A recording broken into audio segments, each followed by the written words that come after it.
All right, so if you're looking to seriously accelerate your wealth in your 20s and 30s, you are in the exact right place today. In this explainer, we're unpacking a literal step-by-step blueprint pulled straight from recent financial data. We're going to connect the dots between your career, your saving habits, and real estate, all to help you build some serious equity. Here's a quick roadmap of what we're covering today. 1. High-income skills for 2026. 2. The ultimate financial trade-off. 3. Real estate, specifically house hacking 101. And finally, 4. Leveraging FHA loan rules. Let's get right into it. So, starting off with part 1, high-income skills for 2026 and how to absolutely maximize your earnings. Heading into 2026, the earning potential for these specific technical roles is just staggering. Just listen to these numbers. An AI engineer is pulling in a base pay of nearly $133,000. Data scientists are nearing $165,000, and UX designers are well past $126,000. To put that into perspective, snagging a role in something like generative AI or data analysis puts you way ahead of the median income curve. It literally gives you that heavy-hitting foundational income you're going to need to build wealth fast. But here's the catch. To actually unlock those highest pay brackets, hard technical skills just aren't enough on their own. As AI starts taking over the heavy lifting, employers are paying a massive premium for human-first abilities. So, a data scientist who can also demonstrate agile leadership and really sharp analytical thinking, yeah, that's the person who gets the promotion. It's kind of like a giant puzzle. You need that perfect balance of machine-level execution and human-level strategy to truly maximize your earning potential. All right, moving right along to part 2, the ultimate financial trade-off. Basically, cars versus compounding. Okay, picture this. You've landed that high-paying job, you're feeling good, and then comes the ultimate trap. Should you buy that brand new car? For a lot of us, upgrading our ride feels like this ultimate trophy of independence, right? But financially speaking, deploying your early savings here is a massive and honestly, often irreversible pivot point in your wealth-building journey. The opportunity cost here is absolutely brutal. A brand new car typically loses 20 to 30% of its value in the first year alone. Basically, the second you drive it off the lot, you are instantly vaporizing the cost of a luxury vacation. By dumping your savings into a rapidly depreciating asset during your 20s, you're literally starving your portfolio of its single most powerful weapon, which is decades of compounding interest. And you know what? That sticker price is really just the entry fee. A car is an ongoing, monthly drain on your capital. When you factor in insurance premiums, fuel, maintenance, servicing, and parking charges, it's just a constant leak in your bank account. Every single dollar diverted to these hidden costs is a dollar you just robbed from a diversified portfolio. A portfolio that, by the way, could be growing for the next 30 years. Now look, I get it. If you absolutely must buy a vehicle for your job or for safety reasons, financial experts strongly recommend what's known as the 20-4-10 rule. This basically means you put down at least 20%, you keep the loan tenure under 4 years, and you make sure your total car expenses stay below 10 to 15% of your income.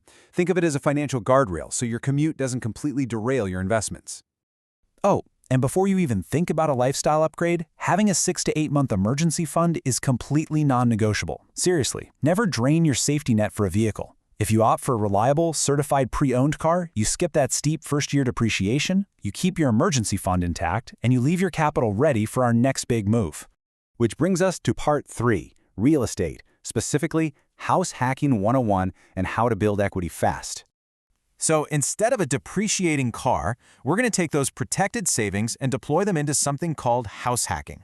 This means purchasing a multi-unit property, living in one of the units, and renting out the others.